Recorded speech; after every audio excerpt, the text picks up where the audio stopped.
Grayish tan. That's the second tallest antelope, known as the greater kudu, standing 55 inches tall at its shoulder. On your right hand side, walking around it on that tree line, is the beautiful okapi. Although the okapi has a zebra-like stripe on its hindquarters and front legs, it is not related to the zebra at all. It actually is related to the giraffe. It has a prehensile tongue and a skull like the giraffe. Friends, I'll teach you a little bit more about the prehensile tongue when we see the giraffe. And by the way, we're not going home until we see a giraffe, and I was told this morning that this truck is packed and ready for a 2-week safari. You guys don't mind being on a 2-week safari, do you? Nope. That didn't take long.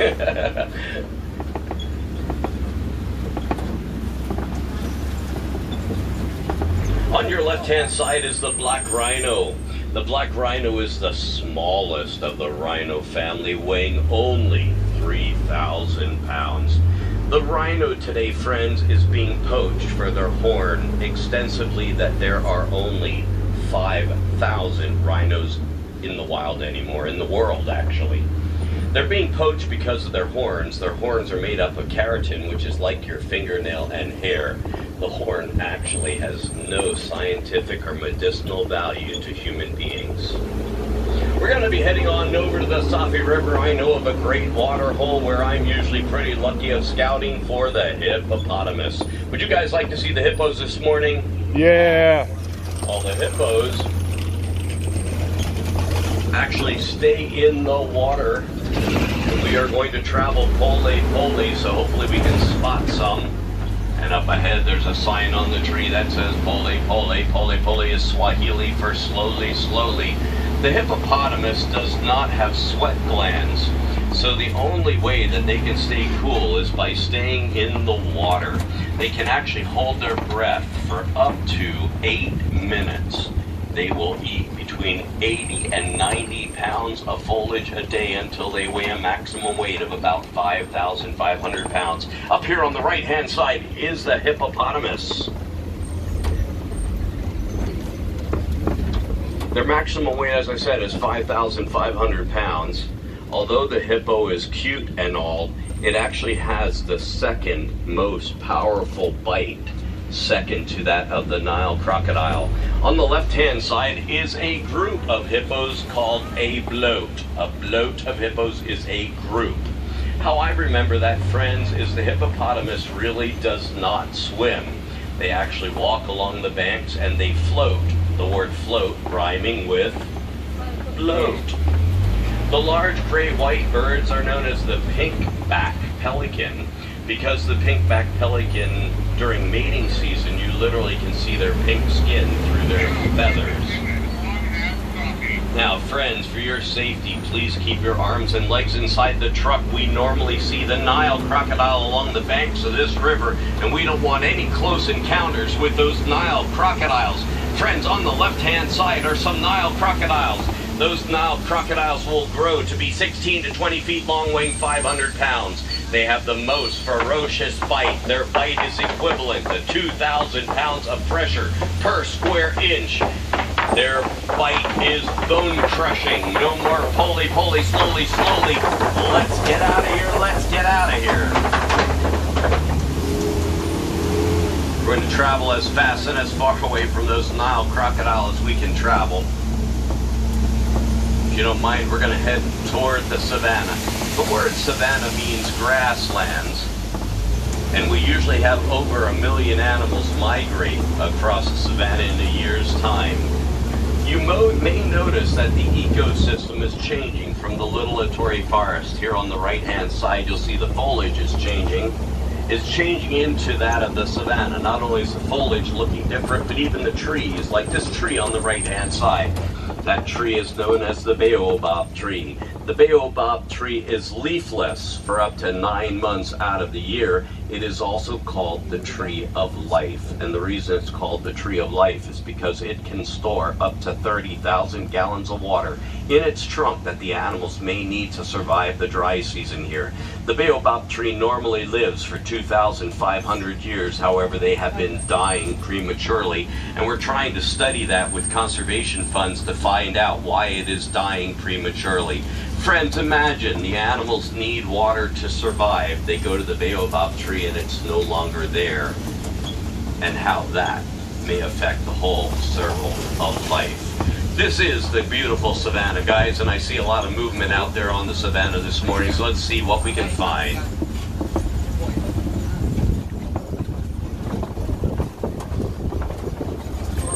Directly in front of the truck, the large cattle is known as the Anko Li Cattle. The Anko Li Cattle, although it has huge horns, the inside is actually honeycomb, so it's not very heavy. But the animal, by pumping blood into their horns, they can regulate their body temperature. The Anko Li Cattle as a species goes all the way back to the Egyptian time period.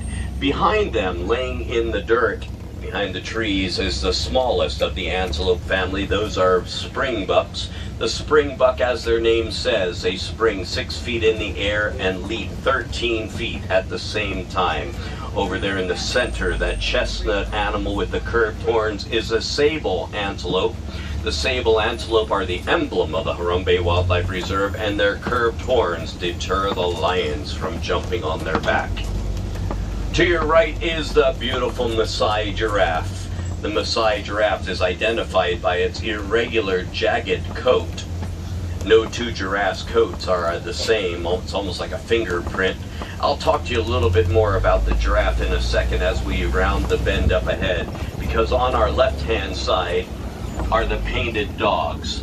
The painted dogs, by some, are referred to as the wild African dogs. I don't find these dogs, friends, to be wild at all. In the morning when they get awake, they will greet each other individually, and they will not move as a pack until they have greeted one another. I'll always refer to them as the painted dogs.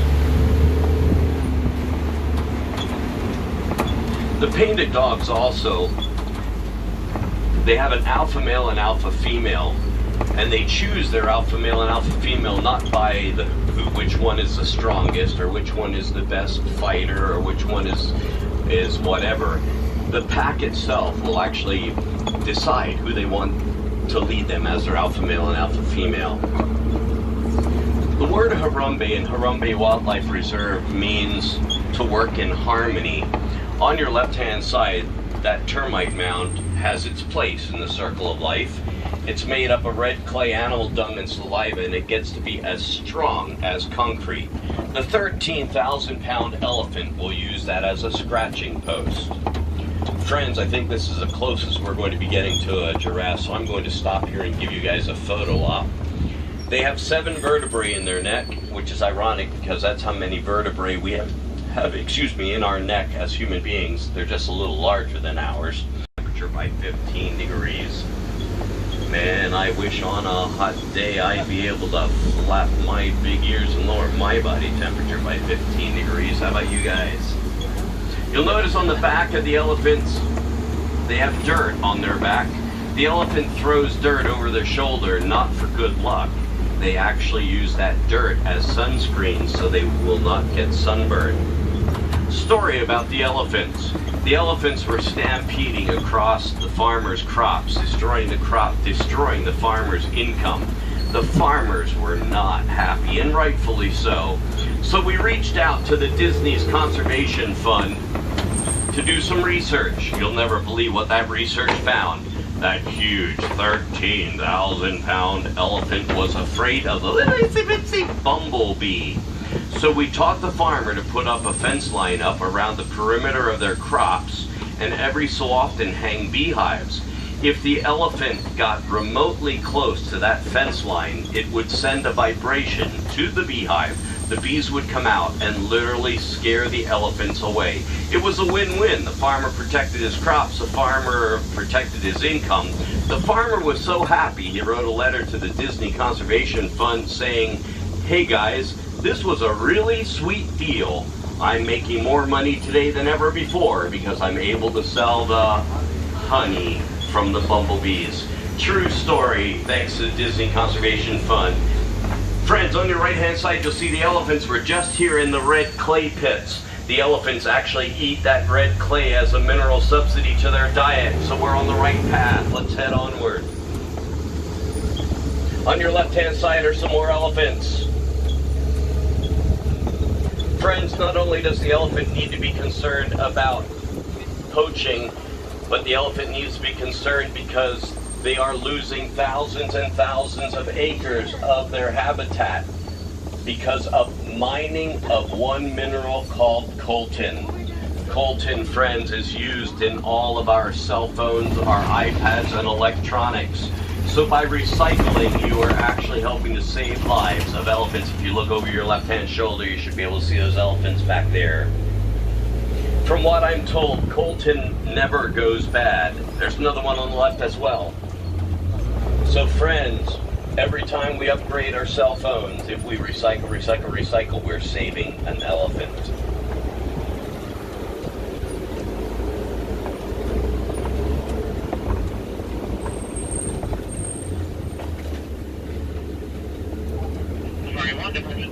Up here on the left-hand side, friends, you'll notice two huge baobab trees.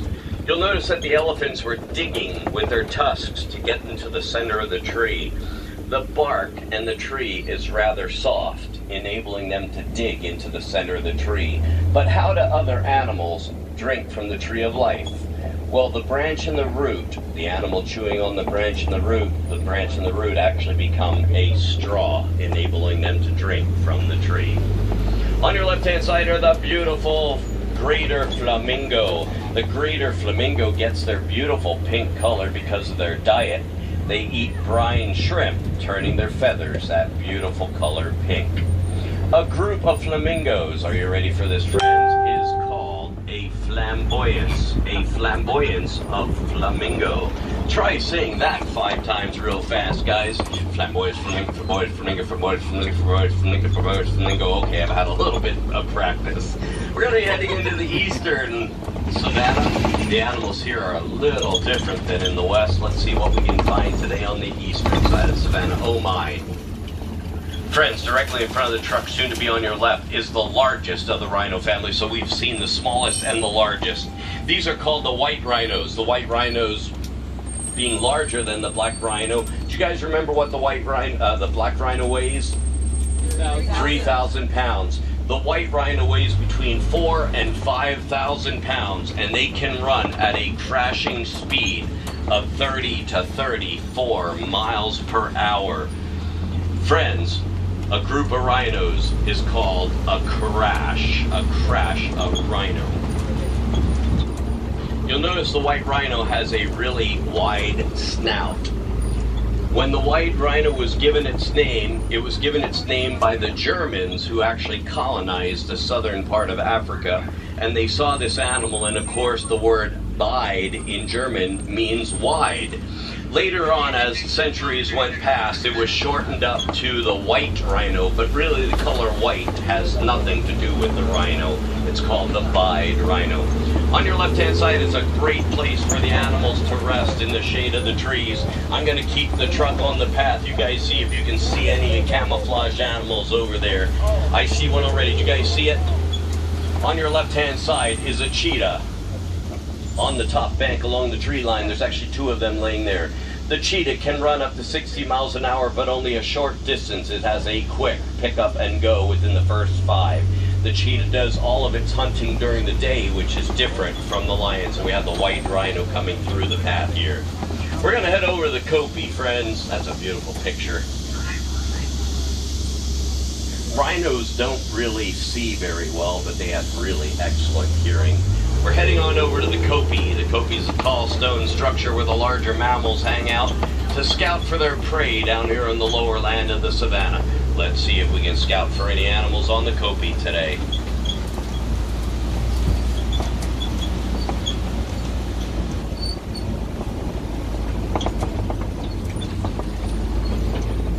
Friends, on your left-hand side is a pride of lions. A pride consists of one male and multiple females. they will rest 14 to 16 hours a day preparing to do their hunting at night. That's not totally true. The females do the hunting at night. The male lion, he just hangs out in his man cave. On the right hand side, you'll see the Bonte buck. The Bonte buck is almost extinct totally in the wild. There are only 17 of them today in the wild, 250 on reserve. Again, a need for conservation. Friends, the Disney Corporation, the Disney Conservation Fund has made it their goal, since there are only 20,000 lions in the wild anymore. They've made it their goal that they want to double the number of lions in the wild from 20,000 to 40,000 by the year 2050. Friends, if you'd like to get involved in conservation, stop by any of the merchandise establishments in the Harambe. The Disney Corporation will match any contribution dollar for dollar, and you'll receive a beautiful pin to wear with pride that you do support wildlife conservation. I'll talk to you a little bit more about conservation at the end of your safari. On your left-hand side are the warthogs. The warthogs, although they are related to the domesticated pig, in my opinion, they are smarter than the average pig. They will actually back themselves into their burrows, keeping the razor-sharp tusks to the front to deter predators from going in their holes. The warthog. Again, we have the Bonte buck up here. Again, beautiful animal. It's a shame that they're almost extinct. It's only 17.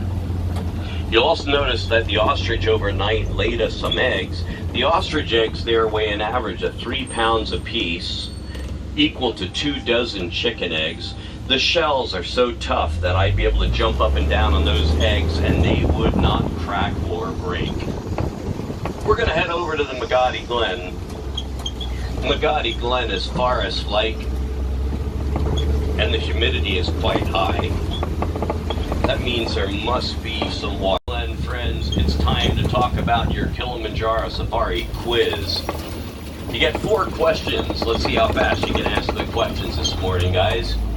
What do you call a group of hippopotamus that rhymes with float? A bloat.